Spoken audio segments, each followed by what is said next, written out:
So, who is Robert Reynolds, aka the Sentry? What's going on, everyone? Park Life Nerds here, and today we're going to look into one of my favourite Marvel characters, the Sentry. For me, I love the Sentry, but I feel apart from his first release in parts of the Dark Reign story arc, or where he's fighting the Hulk in World War Hulk, we haven't really seen him get the exposure I feel like it deserves. Especially with his obvious powers, and as many people see him as a Superman clone, I just feel there's a lot more we could be doing with this character. So, the Sentry first appeared as part of the Marvel Knights run in the 2000s. It was created by Paul Jenkins and Jay Lee. If you haven't read this, I definitely recommend getting out there, finding a copy. It is incredible.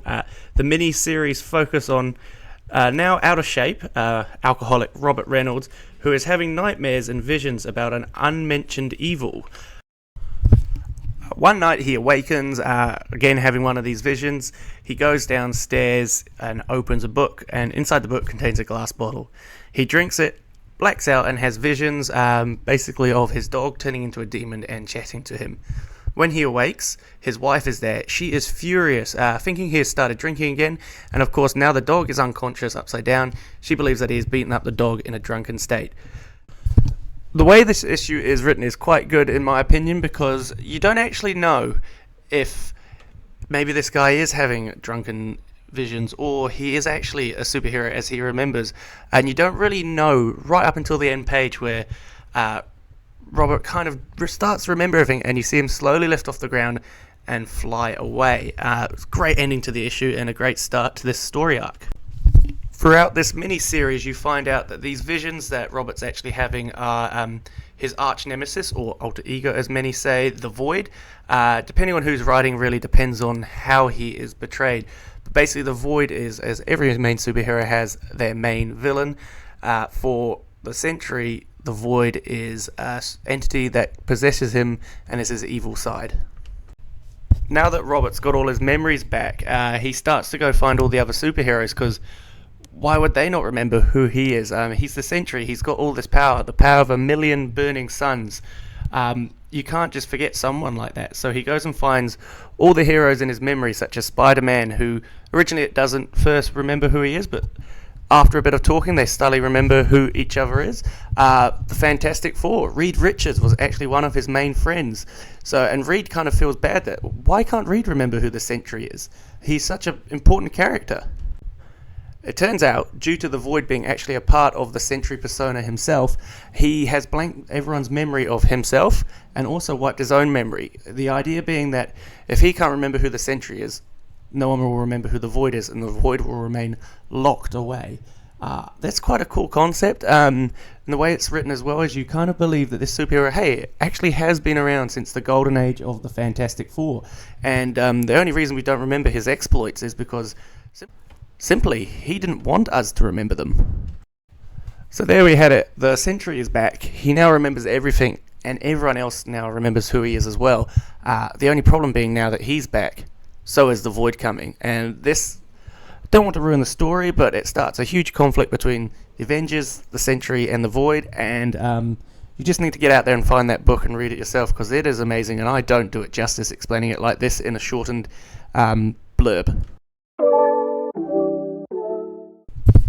Okay, so let's look at the origins of the Sentry.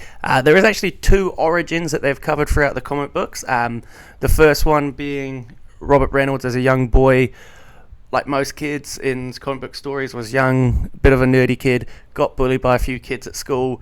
They end up chasing him into an abandoned science lab where he stumbles across a formula which he accidentally takes. Lo and behold, this is the Sentry formula, and it ends up changing his life. He suddenly gets a Captain America-esque glow up. His body just turns into this huge, strong man. Ends up going out and confronting his bully, scaring them off. You know, the old, usual golden age comic book style.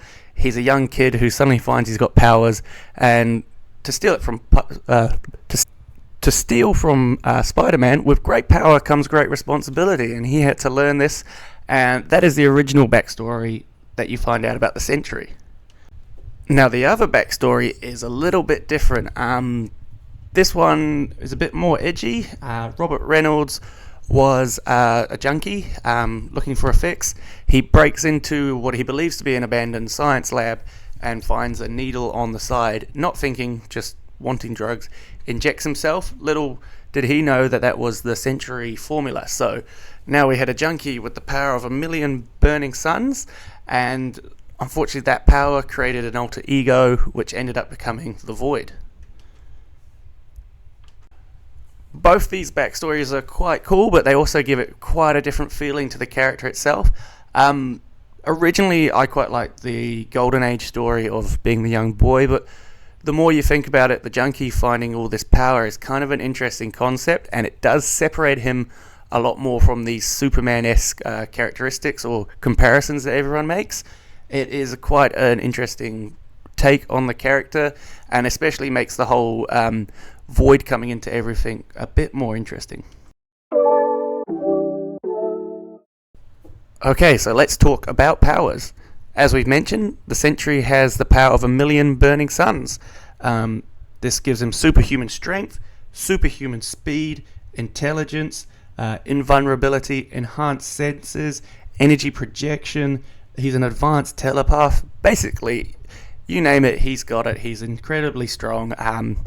Done amazing feats such as he ripped Carnage in half, he's ripped Ares in half, he's lifted a celestial foot off the ground, he's gone toe to toe with the almost world breaker Hulk, battled with Thor on Asgard. He is just an incredibly powerful character, and I also feel they just don't incorporate that enough. One key thing to look at though with his powers is they're also affected by his mental health. When he is unstable, his powers are also unstable. If Robert can get his mind right, he is an unstoppable superhero. But at the same time, if he's unstable, that Void's coming out and he's unstoppable at the same time. Difference in powers between the Sentry and Void aren't too much, except for when he's in Void mode, he can shapeshift and invade minds, which is quite dangerous as well, especially with the power that he has.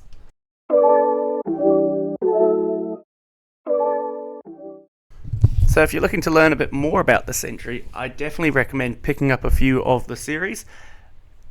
Undoubtedly, you have to start with Marvel Knights. That is the core backstory. It is an incredible book, and I don't think anyone has written it better since then. I would also recommend picking up Dark Reign, seeing his interactions with Norman Osborn, and how the Void can actually be such a powerful menace at the end is a great read. Delve into World War Hulk.